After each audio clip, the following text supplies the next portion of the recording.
621 € y el año pasado no tuvimos nada en el campo. Igual que antes hicimos con los gastos de explotación y con los ingresos, sumamos a los ingresos, le descontamos los gastos y nos da lo que se denomina resultado financiero. El año pasado tuvimos un resultado financiero de 44.837 € y este año hemos tenido un resultado financiero de 7.625 con tanto el resultado de la explotación propio de la actividad de la cooperativa y el resultado financiero, pues nos da lo que se denomina el resultado del ejercicio, que son los 73.129 € que vimos antes, ¿vale? Era el resultado que habíamos tenido en la campaña.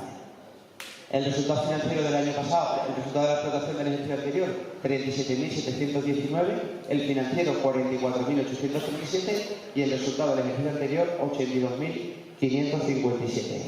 En este ejercicio, el resultado de la explotación 65.503 €, del resultado financiero 7.625 y el resultado de la campaña 73.129 €. Estas son las cuentas que propone el Consejo Rector para su aprobación a la Asamblea. Hemos determinado dicha fecha de conformidad con el marco normativo de información financiera que resulta de aplicación, que se identifica en la nota 2 de la memoria, y en particular con los principios y criterios contables contenidos en el mismo.